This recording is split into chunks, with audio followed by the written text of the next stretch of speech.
అధికార పార్టీకి భారీ షాక్.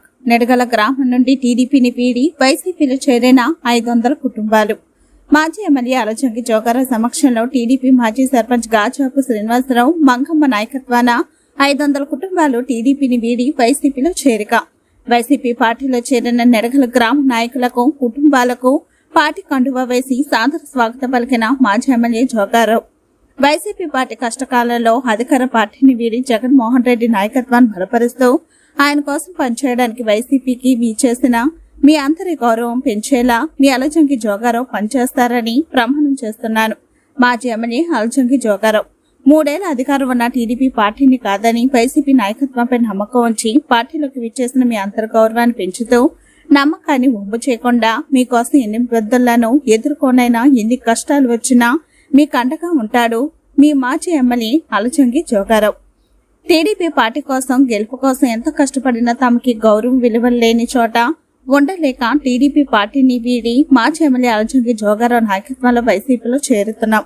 నెడగల గ్రామం నాయకులు మాజీ ఎమ్మెల్యే అలజంగి జోగారావు నాయకత్వంలో తామంత శక్తివంచన లేకుండా పనిచేసి మళ్లీ 2029 సాధారణ ఎన్నికల్లో వైసీపీ అధికారంలోకి తెచ్చేందుకు కృషి చేస్తాం.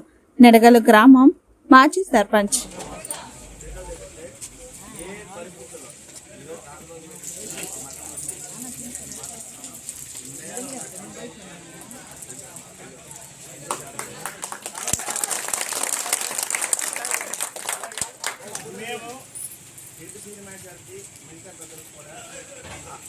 సమాన గౌరవంతో వాళ్ళ ముందుకు తీసుకెళ్తారు. అందరూ నడిపించే బాధ్యత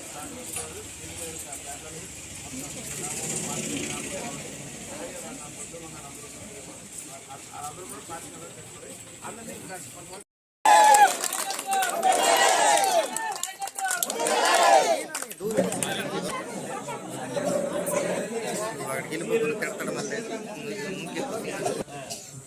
చిన్న సైజ్ అమ్మ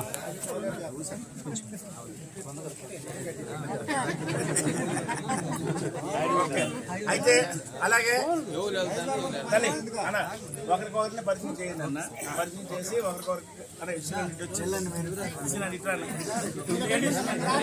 అన్న థ్యాంక్ యూ.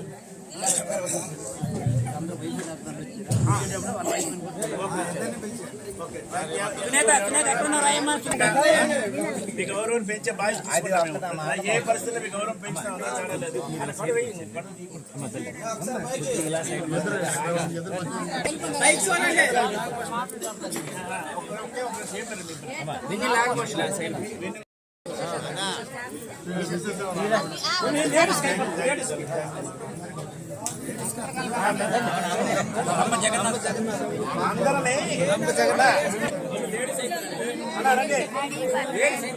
అందరమ్మా ఇటువంటి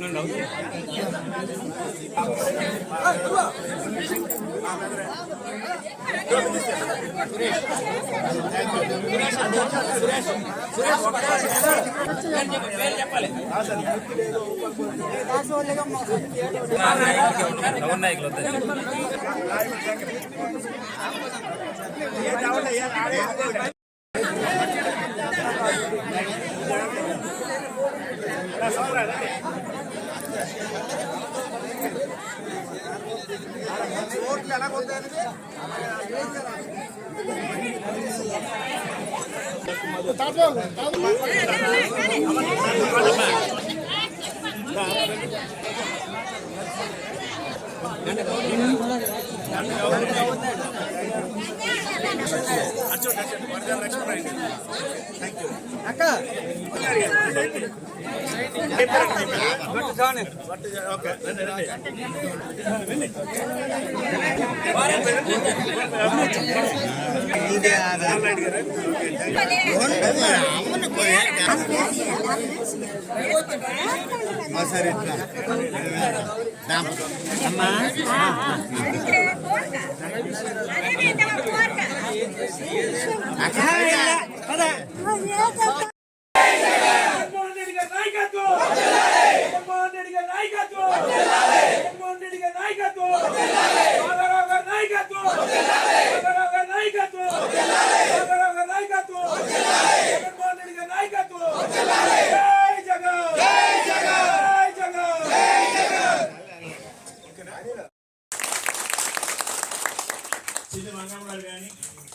గారు, ఎంసీవి గారు మరియు మిగతా నెడగల గ్రామ పెద్దలందరికీ కూడా పేరు పేరున నమస్కారాలు తెలియపరుచుకుంటూ, నేను ఖచ్చితంగా గతంలోన మీకు ఏం జరిగిందో నాకు తెలుసు కాబట్టి ఎన్ని ఇబ్బందులు వచ్చినా ఎన్ని కష్టాలు వచ్చినా నేను ఖచ్చితంగా మీకు మాటిస్తున్నాను. ఈరోజు తాతబాబు గారు కానీ, చెల్లి మంగమ్మ గారు కానీ, సీని గారు కానీ మీ గౌరవాన్ని మీ గ్రామాల్లో పెంచి మీరు ఏ ఉద్దేశంతో అయితే రాజకీయాల్లోకి వచ్చి ఒక పోరాటం చేస్తున్నారో ఖచ్చితంగా పేదవర్గానికి లేదా గ్రామానికి మంచి చేయాలన్న ఆలోచన, మీ ఆలోచనని అభినందిస్తూ ఖచ్చితంగా నా కంఠంలో ప్రాణం ఉన్నంత వరకు మిమ్మల్ని కాపాడుకుంటానని చెప్పి ఖచ్చితంగా. ఇది రాజకీయ మాట కాదు, ఎందుకంటే మీద చాలా మందికి అపోహలు ఉన్నాయి కాబట్టి ఇది రాజకీయ మాట కాదు. నేను ఖచ్చితంగా చెప్తున్నాను, ఏ పరిస్థితుల్లో నేనైతే తాతబాబు గారు నేను బతిమల్ల ముందు రిక్వెస్ట్ చేసిన తాతబాబు గారు మా పార్టీలోకి రమ్మన్నప్పుడు ఆయనకి ఆ రోజు ఏం మాట ఇచ్చాను, ఆ రోజు సీని గారికి వీళ్ళందరికీ ఒకే మాట చెప్పాను, ఎలాగైనా మిమ్మల్ని కంటికి రెప్పలా కాపాడుకుంటాను. మీరు 3 సంవత్సరాల పార్టీ అధికార పార్టీని వదిలి నా పార్టీలోకి వస్తున్నారు, ఖచ్చితంగా మీ గౌరవాన్ని పెంచుతానని చెప్పేసి మాట ఇవ్వడం జరిగింది. రేపు రాబోయే స్థానిక సంస్థల ఎన్నికల్లో కూడా మీకు అన్ని విధాల చేదుడు వాదడిగా ఉండి మళ్ళా మీ గ్రామంలో వైఎస్ఆర్ పార్టీ జెండాని ఎగరవేయడం ఖాయము.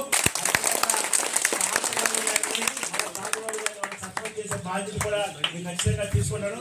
ఇంకొక మాట మీకు చెప్తున్నాను, రేపు మళ్ళా 1 నెల 2 నెలల్లో ఒక మీటింగ్ ఏర్పాటు చేస్తాం. మళ్ళీ ఎంతమంది ఎక్కువ, ఎందుకంటే ఎక్కువ జాయిన్ అయ్యేటట్టు కూడా ఏర్పాటు చేస్తున్నాం. ఖచ్చితంగా నెరగల్లో మేము ప్రతి కుటుంబాన్ని అడుగుతాం, మేము ఖచ్చితంగా పార్టీలో చేరమని. ఎందుకంటే మన గ్రామంలోకి చాలా మందికి మనం సహాయం చేశాం కాబట్టి ఈ పార్టీ విధి విధానాలు కూడా వాళ్ళందరికీ తెలుసు కాబట్టి వాళ్ళని కూడా వాళ్ళు అడుగుతారు. ఖచ్చితంగా వాళ్ళు కొంత టైం అడుగుతున్నారు కాబట్టి ఖచ్చితంగా తాతబాబు గారు మళ్ళా పూర్తి స్థాయిగా గ్రామంలో నాయకత్వం చేయడానికి ఆయనకి ఎటువంటి జవసత్వాలు కావాలన్నా ఎవరి కాలు పట్టుకుని అయినా సరే తాతబాబు కల్లా గ్యారంటీగా గ్రామంలో ఇది ఖచ్చితంగా మా చెల్లి మనసులో ఏమైనా ఉండొచ్చు. ఎందుకంటే గతంలో వ్యక్తులు కూడా ఎలాగే మాట్లాడేదని నన్ను అనుకోవచ్చు. నేను ఖచ్చితంగా మనసా వాచా కర్మ మాట్లాడుతున్నాను. ఏ పరిస్థితుల్లో నేను గతంలో మీ నెడగల గ్రామానికి ఎమ్మెల్యే అవ్వకముందు కూడా మీ గ్రామంలోకి వచ్చినప్పుడు ఇప్పుడున్న నాయకులు, అటుపక్కన నాయకులు కూడా ఇలాగే సంస్థ పెడితే నేను ఒక మాట ఇచ్చాను. మాట ప్రకారం ఆయన ఎంపీకి చేశాను, వైస్ ఎంపీ చేశాను, వాళ్ళకి తగిన గౌరవం ఇచ్చాను. కానీ వాళ్ళు నిలుపుకోలేక వెళ్ళారు. అయినప్పటికీ మళ్ళా పార్టీకి చెదురువాదిగా ఉంటామని తాతబాబు గారు, అలాగే మంగమ్మ గారు, శ్రీనివాదులు, మిగతా పెద్దలందరూ రావడం నిజంగా చాలా నేనైతే అభినందిస్తున్నాను. అలాగే సాధారణంగా ఆహ్వానం పలుకుతున్నాను. ఎందుకంటే పార్టీ గౌరవాన్ని పెంచేటట్టుగా మీరు ఎలాగైతే ఉన్నారో గ్రామంలోన మీ అవసరాలు ఎలాగైతే చెప్తారో అలాగే ఖచ్చితంగా మీ గౌరవాన్ని పెంచేటట్టుగా చేస్తారని ఖచ్చితంగా మాటిస్తున్నాను. ఇంకొక మాట మీరు అనుకోవచ్చు, మీరైతే ఉందో తీసేయండి. ఖచ్చితంగా మీరు అనుకున్న నాయకులు లాంటి నాయకుడిని కాదు. ఖచ్చితంగా మీ మాటకి గౌరవంతో మీ ఆలోచనతో సైలెంట్ గా పనిచేస్తాను తప్ప రెండో ఆలోచన అది రుణదని చెప్పేసి నేను డబ్బుల కోసం ఇంకో దానికి వీళ్ళు అవసరం అసలు నాకు చెప్తాను. కాబట్టి మీరెవరో కూడా అదే కొనక్కర్లేదు. ఖచ్చితంగా మీ గౌరవాన్ని పెంచుతారని చెప్తున్నాను. ఈ రోజు మీరు ఎంత ఆవేదనతో ఉన్నారో నాకు తెలుసు, మీ ఇబ్బంది నాకు తెలుసు, మీ కష్టం తెలుసు. 3 సంవత్సరాల అధికారంలో పార్టీ ఉంటే వదిలేసి వస్తున్నారంటే ఏ ఉద్దేశంతో వచ్చారో కూడా నాకు అది అర్థమైంది. ఖచ్చితంగా మీ గౌరవాన్ని మీ గ్రామంలోకి పెంచేటట్టుగా చేస్తాను తప్ప ఖచ్చితంగా పలానా వ్యక్తి అక్కడికి వెళ్ళాము, పలానా జెండా పట్టుకున్నాము, వైఎస్ఆర్ పార్టీ జెండా పట్టుకున్నాము, ఎక్కడ అవమానం పడలేదు, మా గౌరవం పెరిగింది అనేటట్టుగా తప్ప ఖచ్చితంగా ఇంకా ఒక మాట చెప్తున్నాను, మీ పెద్దలు కూడా మీరు తప్పు చేయలేమో కానీ నేనైతే ఎట్టి పరిస్థితుల్లో పేకపోయినా తప్పు చేయడం ఖచ్చితంగా